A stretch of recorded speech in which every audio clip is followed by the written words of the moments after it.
أعوذ بالله من الشيطان الرجيم بسم الله الرحمن الرحيم السلام عليكم ورحمة الله تعالى وبركاته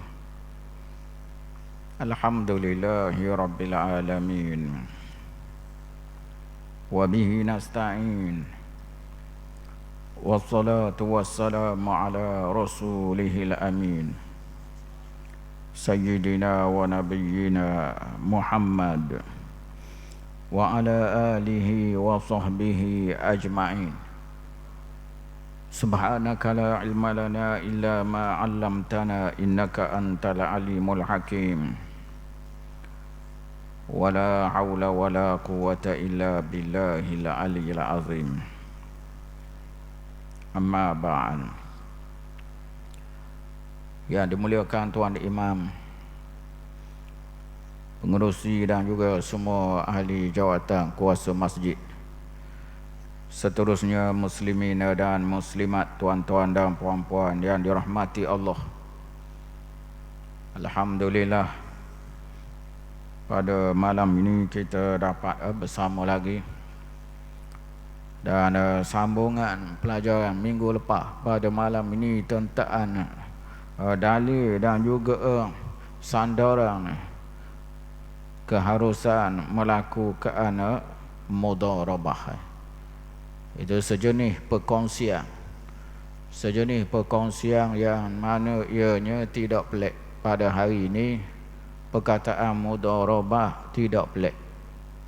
Boleh dikatakan kita kerek dengar dan kita rajin dengar perkataan ini, terutamanya bila kita pergi ke bank, lalu mereka menawarkan untuk kita buka akaun di bawah skim wadiah pun ada, dalam skim mudharabah pun ada juga. Mana itu perkataan ini tidak pelik. Jadi apa benda maksud mudharabah ini yang telah kita bincang pada minggu yang lepas. Bila kita maksudkan mudharabah ini adalah syarikat perkongsian dua orang di antara tuang pitih dengan pekerja. Kerana Allah Ta'ala mencipta manusia ni ada pitih tapi tak pandai, nak menega tak pandai, nak labur pitih dia tu supaya jadi berkembang tidak pandai. Dia ada orang begitu. Dan di satu pihak lagi ada orang yang pitih tak ada tapi pandai kerja, pandai nega, ada kemahiran, ada ilmu, pitih tak ada. Ini yang menyebabkan Islam kita menemukan mereka ni berdua, menghimpunkan mereka ini berdua di bawah skim mudharabah. Itu tuang pitih menyediakan pitih, manakala orang yang bekerja itu membuat kerja dia, lalu kalau ada untung dia bagi untung saja. Kalau ada untung dia bagi untung saja, mengikut perjanjian yang telah dibuat dimeterai antara tuang pitih dengan pekerja tadi. Kalau tak ada untung, maka tak boleh benda orang kerja pakai, tak boleh benda, boleh lelah saja. Dan begitu juga kalau ada rugi apa, jawapannya dia makan bahagian tuang pitih. Tidak perlu diganti, tidak perlu dibayar. Kalau ada kerugian, modal asal 20,000, rugi jadi 15,000, jadi hangus modal tuang pitih. Tidak boleh dia nak pergi minta kepada orang kerja, kerana orang kerja pun tak boleh selesai dalam keadaan sebegini. Ini yang kita maksudkan dengan akad mudharabah.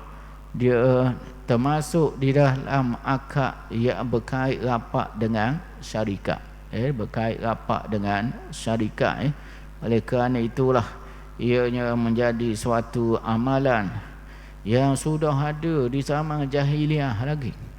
Kerana orang Mekah kebanyakan mereka bila keluar dengan barang perniagaan dan buat balik barang-barang daripada negara luar, mereka ini sebenarnya mengamalkan mudharabah.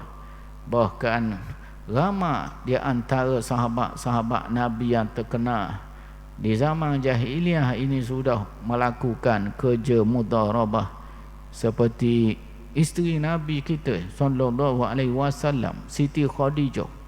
Ini antara orang yang membuat mudharabah sejak zaman jahiliyah lagi. Kemudian juga orang seperti Abu Sufyan. Orang seperti Abu Sufyan, dia juga membuat mudharabah. Abu Sufyan ni orang yang menjadi pekerja kepada orang Mekah. Dia orang Mekah, tanam modal dengan dia hok gi nega, gi kembangkan duit itu di luar dari Mekah. Waktu Abu Sufyan ni adalah pekerja, dia ambil duit daripada orang Mekah. Apabila Nabi kita sekat perniagaan ini balik, akhirnya Abu Sufyan menghantar kepada orang Mekah, memberitahu pada mereka, selamatkanlah modalmu. Itu Muhammad dah mula nak sekat dah, nak rapah modalmu. Pakat tubik belaka untuk ajar Muhammad dan juga sahabat dia, kerana dia nak ambil modalmu semua. Tu jadi Abu Jahal jadi meta, jadi mua tubik Mekah tu, kerana dalam tu ada modal orang Mekah. Yang menyebabkan kita kata sistem ini sudah diamalkan.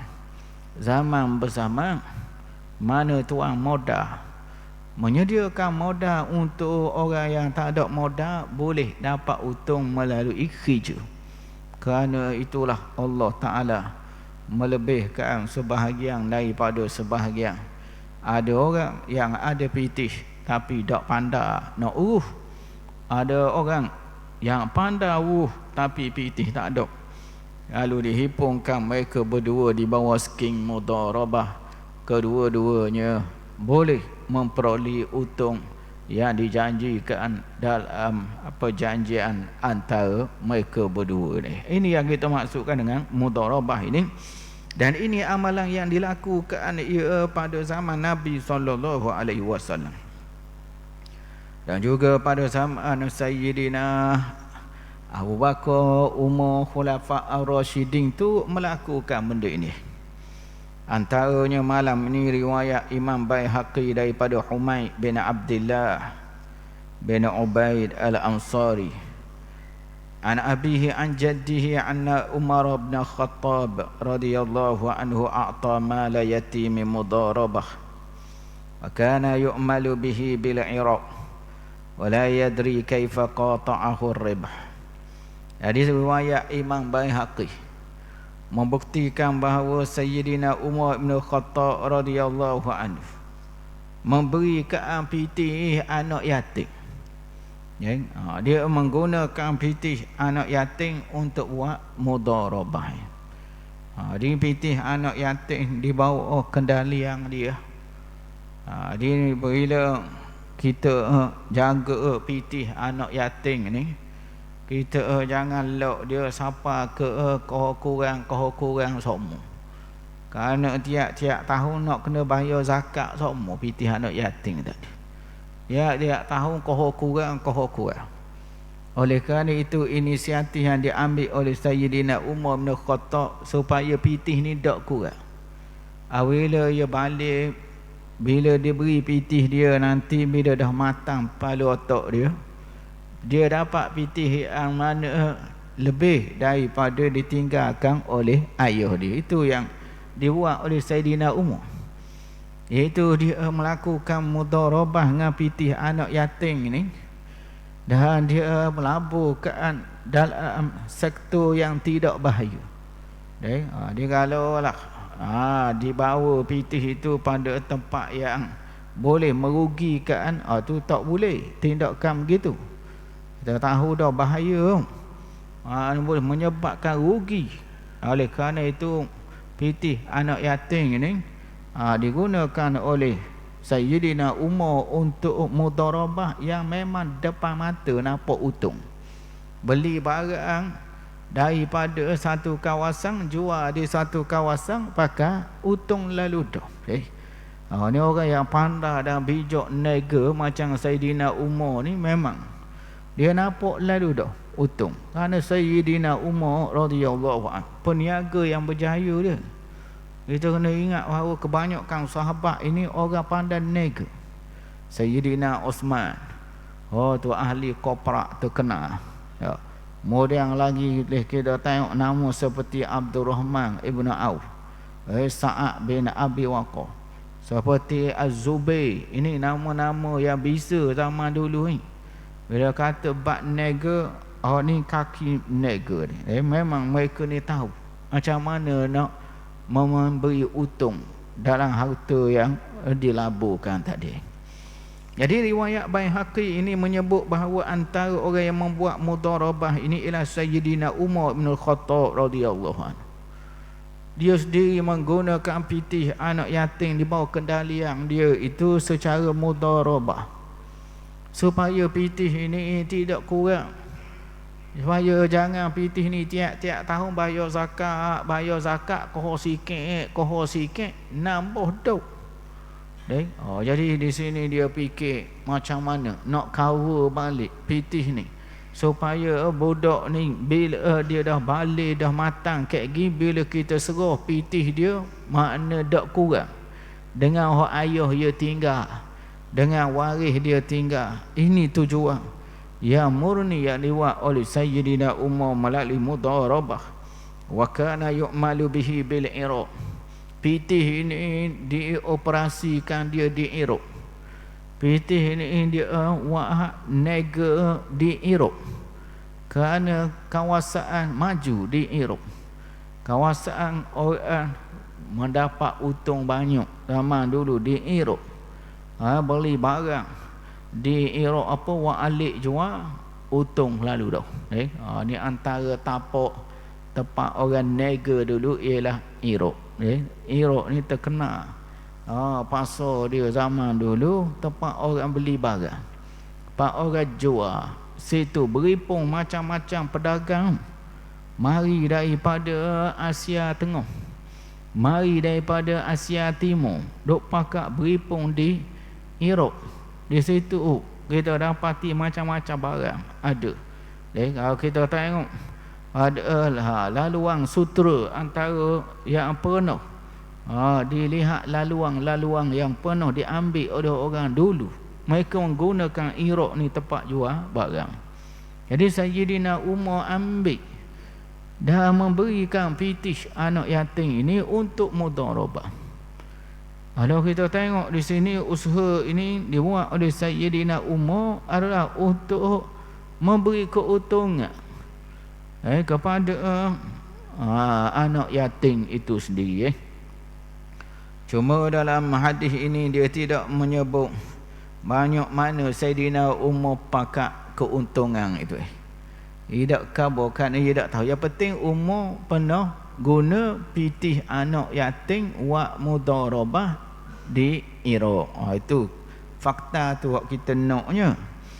Tak penting apa untung apa ya pakat tu. Tu tak penting. Hak pentingnya bahawa mudharabah dibuat oleh sahabat Nabi sallallahu alaihi wasallam, terutamanya khulafa ar-rasyidin yang menjadi panduan kita. Alaikum bisunnati wa sunnatil khulafa'ir rasyidin al-mahdiyyin. Dan hendaklah memegang dengan sunnah aku, cara aku hidup, cara aku uruskan, cara aku buat, dipanggil sunnah Nabi. Itu sesuatu yang menjadi sebagai rutin Nabi kita, dan juga sunnah khulafa ar-rasyidin yang diberi petunjuk oleh Allah. Lalu ianya menjadi satu daripada dalil pada malam ini bahawa mudharabah turut dibuat oleh khalifah yang terkenal, iaitu Sayyidina Umar ibn Khattab radhiyallahu anhu. Kemudian kita tengok pula Sayyidina Osman pula. Sayyidina Osman khalifah nombor 3. Adakah dia turut sama, dia pakai koprak? Orang koprak besar zaman dulu Sayyidina Osman, adakah dia pakai agak sistem mudharabah ni ke tak? Tu kita nak tengok pula kepada sahabat Nabi yang terkenal dengan perniagaan ini. Jadi dalam riwayat yang lain iaitu riwayat Imam Malik pula. Imam Malik dalam kitab Muwatta' dia menyebut daripada Alla bin Abdurrahman an abihi an jaddih anna Uthman bin Affan radhiyallahu anhu a'tahu malan qiradan ya'malu fihi ala anna ribha bainahuma. Ni fakta yang jelas juga, iaitu cerita daripada Alla bin Abdurrahman, daripada ayahnya Abdurrahman, daripada datuk dia sendiri. Itu datuk Alla ini mana mengatakan bahawa Uthman ibn Affan radhiyallahu anhu memberikan pitih kepada datuk dia atas nama qiradah, atas nama mudharabah. Qirad mana kita dah sebutkan, mudharabah adalah bahasa orang Iraq. Bahasa orang Iraq dia guna mudharabah. Qirad ini adalah bahasa orang Madinah. Dia setiap kampung ada bahasa dia. Makna sama je. Mudharabah makna bawa reta wagi nega, makna wagi jalan. Kerana zaman dulu perniagaan kena jalan, kena ada naik kenderaan. Tu nega zaman dulu tak boleh duduk kampung kerakong gitu, dak untung.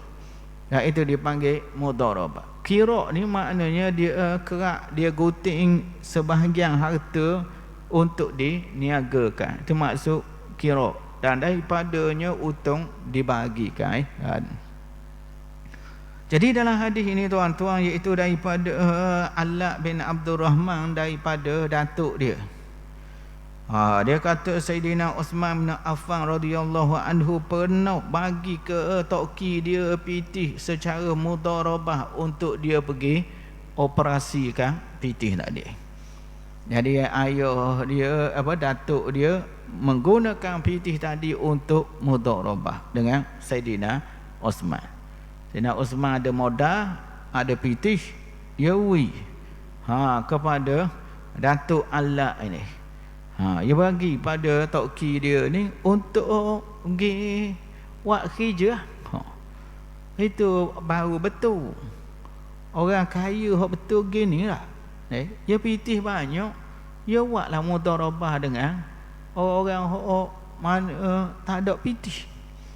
Dalam masyarakat kita ni banyak orang yang berbakat, orang berkemahiran, pitih tak ada. Bila pitih tak ada kok jadi duduk sekong nak buat tak boleh. Peluang ada sangat depan mata. Peluang ada sangat. Pindah barang situ ke sini boleh untung lalu.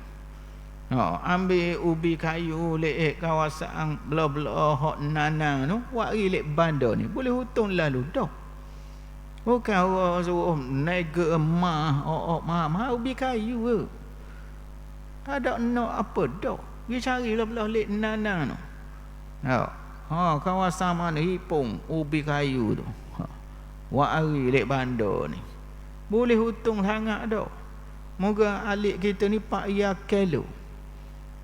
Belah-belah lain tu sia kilo boleh kalau lah hak jenis tempat nanah. Kilo apa toko kilo. Kilo apa toko sangat. Kita tengok ubi kayu kilo. Ada kilo 3 toko kilo dah. Nak besar sikit. Dah. Boleh highlight. Boleh lori sebeg sebonek banyak mana berapa kilo dah. Cuma orang gini dia tak ada pitih, dia tak ada pitih nak buat kerja tu, dia tak ada pitih. Dia tak ada pitih nak start up tu. Dia tahu tempat kat mana nak pergi ambil. Dia tahu kawasan mana ubi kayu ada, tapi pitih dia tak ada. Ini yang kita kata setengah di kalangan kita ni kaya saja. Tak mikir langsung pada orang yang mana boleh buat kerja. Dia boleh buat kerja, cuma dia tak ada modal. Terutama anak beranak sendiri, kalau mau tak mau tolong orang jauh pun, anak beranak mu sendiri pun tak apa dah. Yang mana ia adalah suatu kerja yang dibuat oleh Sayyidina Uthman ibn Affan. Dia ui pitih kepada Toki Allah ini, dan dia buat atas nama mudharabah. Makna ada untung bagi. Kalau rugi dah apa ke? Rugi kat aku tak ada masalah. Moga ya orang pitih banyak. Sayyidina Uthman ibn Affan, kalau rugi tak ada orang nak makan ubi kayu mu tu. Semua kenyang belaka dah ni, musim hujan. Tak mau makan ubi kayu belaka dah. Tak ada masalah. Orang yang beri pitih tadi tu tak ada kurang mana pun kepada pitih dia yang dia ada adik. Jadi banyak benda hari ni tidak bergerak ni. Orang muda tak lewat kerja kerana modal tak ada. Nak kena berhutang pula. Bila berhutang ya ambil lebih pula. Ada orang hutang nak wi sama tak ada. Jadi sistem tadi menekan kepada orang yang tidak ada modal. Ya, untuk nak mulakan nak pergi cari ubi kayu, nak pinjam ngalung. Pinjam ngalung nak berapa? 5,000 ke apa pekat awak. Takkan alung dak kekos sikit. Ya, ini yang menyebab kita kata jadi susah sistem gitu. Kalau hot ning kepala otak dia clear dak yang mikir dah. Bab bayar dak yang mikir dah. Mikir untung je. Mikir untung. Oh, jadi bila buat mudharabah dia dak mikir nak kena bayar dah. Dia mikir nak cari untung kok mana. Hok gini dak tidur siang malam dak apa hok gini. Kerana nak cari untung banyak. Kerana bila untung banyak, bahagian dia pun akan jadi banyak. Kalau untung tu berlipat kali ganda, dia akan dapat banyak. Jadi ia menjadi sebagai satu dorongan untuk orang tadi bekerja dengan lebih kuat. Ini sistem yang berlaku di zaman sahabat dulu ni, kita cerita ni. Itu pentingnya ngaji tentang sirah dan juga gaya hidup para sahabat, supaya kita boleh tiru mereka. Bukan kita kadang main nak baca khabar sahabat ni bagus gini-gini, kita nak tiru barang ni. Iaitu orang yang mana ada pitih boleh untuk memulakan proses mudharabah ini dengan macam-macam benda hari ni yang kita lihat boleh memberi untung tadi, boleh. Ada banyak benda-benda yang boleh diniagakan pada hari ini. Pindah tempat ya, pindah tempat aja, pindah dari satu tempat ke satu tempat, untung nampak lalu dah. Kan itu adalah suatu lumrah yang dicipta oleh Allah. Tempat yang banyak dia jadi murah, tempat yang tak ada dia jadi mahal.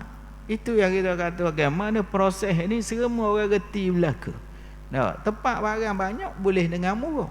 Wa alik tempat tak ada barang boleh harga mahal. Jadi dengan sebab tadi untung pun ada lah. Dengan sebab tadi dia meracukkan lagi kepada ekonomi, dan juga dia boleh membantu kepada ramai orang yang mungkin tidak ada modal untuk nak memulakan benda-benda sebegini.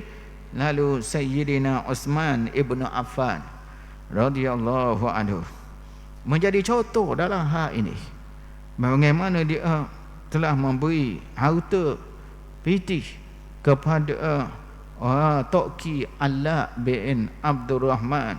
Dia beri atas nama Qirak. Dia beri atas nama Qirak, bukan hutang. Kalau beri atas nama hutang nak kena mikir sama. Beri atas nama hutang nak kena mikir sama. Mula kepala otak mikir nak ambil untung lek mana, nak kerik lek mana, nak kecek orang lek mana, nak bayar hutang kerana nak bayar hutang. Jadi kepala otak dia clear dah, tak ada masalah, tak serabut sikit dah. Kepala otak dia mikir nak cari untung saja, supaya bila ada untung bermakna bahagian dia pun ada dalam keuntungan tadi. Jadi ini yang dibuat oleh Sayyidina Uthman ibn Affan radhiyallahu anhu, mana ia memberikan kepada Toki, kepada Allah bin Abdurrahman, dia berikan duit atas nama mudharabah. Lalu dia kata untung dibahagikan antara mereka berdua. Maknanya untung bagi dua. Di Sayyidina Osman ambil untung bagi dua. Maknanya separuh-separuh. Tak ada ambil lebih. Mu ambil separuh, we kat aku separuh. Dia dengan cara ini ianya suatu amalan yang boleh memberikan peluang kerja kepada ramai orang. Ada ramai orang tak ada kerja boleh kerja lah.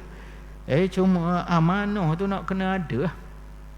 Kalau anggaran ada nipu ada apa, boleh buat perjanjian. Boleh untuk buat perjanjian. Boleh tulis surat beradang. Nak kata takut buat lari pitih buat nipu apa. Ni setengah-setengah orang ni kadang orang beri amanah ke dia, dia pergi langgar amanah tadi. Dia boleh buat perjanjian. Boleh cari peguam apa siap. Bayar orang peguam apa daripada hutang tu. Tak payah daripada modal. Kalau ada hutang bayar orang peguam, kena bayar kot tu. Kena tolak siap-siap. Daripada tadi kerana untuk maslahat kedua-dua pihak tadi. Dalam hal lain juga tuan-tuan, kita tengok pula sahabat Nabi yang lain pula itu daripada Urwah ibn Zubair, anna Hakim ibn Hizam.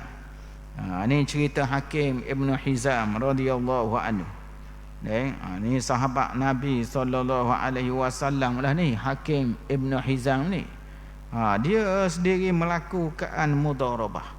Iaitu melakukan mudharabah ini yang dinyatakan dalam riwayat Imam Daraqutni. Iaitu Hakim bin Hizam, sahabat Nabi sallallahu alaihi wasallam. Dia mensyaratkan bagi orang yang dia bagi pitih untuk mudharabah. Kalau kita anggap orang ada kuasa sedap dengan orang hok kerja, kita boleh buat syarat. Boleh dalam mudharabah ini kita syaratkan pada dia. Jadi apa yang disyaratkan oleh Hakim bin Hizam kepada rakaan kongsi dia mudharabah ini, mana dia mensyaratkan alla taj'ala mali fi kabidi ratbah. Pertama kali mu jangan buat nega barang hok nyawa. Mu jangan buat nega pitih aku barang nyawa, jangan. Mana jangan buat beli kambing, buat beli uta, buat beli lembu kurban, jangan. Kerana aku takut mari wabak mampu habis pitih aku skepeng, tak ada. Dia boleh syaratkan nega hok bahaya, dia tak ambil. Ni pitih mudharabah. Ada untung kita bagi kali paruh seorang. Tapi syaratnya jangan pitih ni mu buat jual beli kakak hok napah. Kerana aku takut pitih aku habis gitu je, dan dia mampu seekor yang narak habis mampu hok lain payah. Mu nak beli kain baju tak apa, dia dak napah. Mu nak beli apa lagi, makanan ke tak apa, makanan ya dak napah, dia dak mampu makanan. Kalau mu nak beli apa lagi, kakah elektrik tak apa, dia dak mampu. Kakah elektrik dia dak nyawa, tak apa. Cuma mu jangan beli natang, kerana natang ni sangat bahaya. Dia oleh kerana itu dia meletakkan syarat tak apa. Dalam meletakkan syarat mudharabah ni tidak salah. Mu pitih hari ni mu syaratkan kepada hak nega tu. Hak buat kerja kamu. Apa benda hak mu nak buat syarat pada dia. Ni pitih ni saing. Kita buat janji yang mudharabah. Ada untung kita bagi dua. Cuma aku syaratkan pitih ni apa benda? Jangan ada dalam tanganmu tuna, jangan lebih pada 1,000. Aku takut curi dah orang, ropok dah orang. Dia mu kena boh dalam akaun semua pitih ni. 1,000 je, tak boleh pegang lebih mu. Boleh lah, tak ada masalah. Pitih mu ke? Mu nak syarat apa dah? Aku tak ambil tunang duduk dalam tanganmu lebih pada 1,000. Tu syarat aku. Kalau orang curi lebih pada 1,000, jawab apa mu kena bayar. Dah aku kan bodoh, jangan ada lebih pada 1,000 datang. Ada mu kata orang curi 3,000. Makna mu kenanya? Aku kata dah bawa 1,000, dah mu bawa 3,000. Mu kena bayar kerana mu langgar perjanjian kita. Ha ni boleh buat. Jangan duk bimbang kita tuang pitih, kita boleh buat syarat haji. Siap dalam perjanjian. Nak mati stand tak ada apa. Jadi ini yang dibuat oleh Hakim bin Hizam, dia syaratkan pada orang bawa nega pitih dia itu. Dia syaratkan pertama sekali jangan buh pitih aku pada hak jenis napah. Jangan buh dalam hak betul nyawa, jangan. Kerana dia takut perniagaan tadi boleh membawa kerugian. Kerana menatang ni boleh jadi dia dah ada pengalaman dah. Lihat dia ada pengalaman dah, dan jakit seekor kau, hak lain pun mula moyok mampu. Dah moyok orang pun tak apa nak beli dah. Orang tak apa nak beli dah kalau musim awal. Kalau musim awal orang tak apa nak beli dah. Lembu awal. Tu nyakit apa? Nyakit kuku dan mulut, kau dah. Lembu. Nyakit kuku dan mulut. Tu nyakit lembu. Nyakit lembu ni nyakit kuku dan mulut. Nyakit manusia nyakit mulut. Ngopak kau orang, kata gajah rima kau orang. Berat lagi pada nyakit lembu tadi. Nyakit lembu ni darah mulut, kuku apa ada masalah. Tak ada apa benda nyakit lembu ni, nyakit orang ni masalah ni. Nyakit mulut uduh dipanggil. Nyakit mulut uduh. Tu jabat haiwan tak boleh berobat gitu. Nyakit mulut, orang ni mulut uduh. Ada dia kira nyakit bisa lagi pada nyakit mulut lembu ni. Dia mulut lembu tak apa. Dia tak kata kat orang lembu ni. Orang mulut uduh. Tak ada obat hak tu. Kita tanya jabat haiwan tak boleh. Kerana ni haiwan dah ni, bukan bahasa orang ni. Mulut uduh ni haiwan dah. Payah nak baiki kadang-kadang.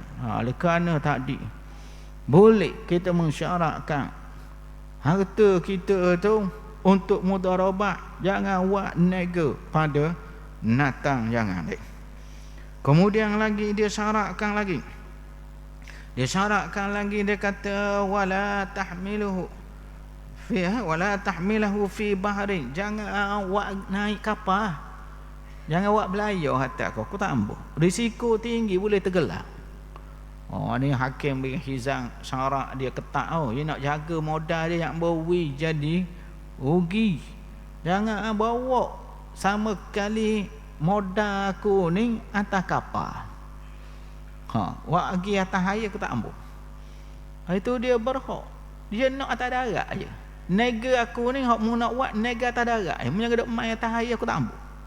Dia boleh buat gitu. Kerana keselamatan harta dia. Makna di sini bukan hanya barang natang tu saja dia dakwi. Tapi dari segi proses perniagaan tu sendiri, dia tak ambuh lalu jalan laut. Ni nak ya atas darat kok ni. Lah atas darat nanya selamat tu lebih sikit lah. Banding di laut nakut jatuh karang tenggelam rugi dia kata deh. Itu syarat diletakkan dia. Wala tanzila fihi fi batni masih. Mu jangan lalu dia ini di kawasan oasis, di kawasan yang air parit oasis apa, jangan duk lalu. Jangan duk redah jalan kawasan gitu. Dia tak ambuh mana kawasan yang ada air dalam oasis ni, jangan sama sekali. Jangan. Tak dibenarkan. Maknanya nak lalu atas darat saja dia ni. Harta dia nak lalu atas darat saja. Fa in fa'alta syai'an min zalika faqad dhaminta mali. Kalau mu ada buat benda hak aku khabar tadi, maka jawapanmu jamin lah.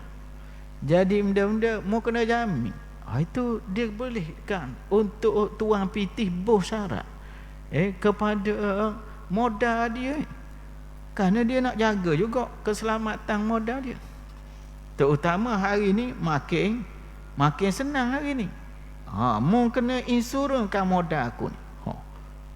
Maknanya untung ada kena tolak bayaran insurans. Tak akut dah. Nak dari segi rugi tak rugi tak ada masalah. Ya insurans lalu dah. Ini yang kita kata bahawa sistem ini sangat-sangat efektif untuk menggerakkan sumber ekonomi. Dia boleh ganti apa jenis skim-skim yang kita dengar sebelum ni. Tak kira skim tekung ke. Skim tekung ataupun juga skim ikhtiar, amanah ikhtiar, dia boleh ganti. Kerana hak tu hutang. Bila hutang mu nak kena mikir bayar lebih hak tu. Tekung pun dia ambil juga. Berapa persen pun dia ambil juga tekung. Nak kata bahawa itu yang menyebab jadi penipala mu. Ambil skim tekung, mampu sekung. Ambil amanah ikhtiar, tak bayar. Ya kira kadang-kadang menyebabkan jadi sakit kepala nak kena mikir. Tapi dengan sistem yang kita kata mudharabah ini, kita tak payah mikir dah. Tak payah nak mikir dah untuk nak bayar apa. Kerana itu modal tuan kita dah. Apa benda nak mikir? Mikir kita kerja kuat biar untung ada, lagi banyak bahagian kita, gitu je. Di dalam keadaan begini boleh. Kita kata hari ini satu sistem Islam yang sangat efektif. Yang dibuat dia bukan di zaman kediang ni.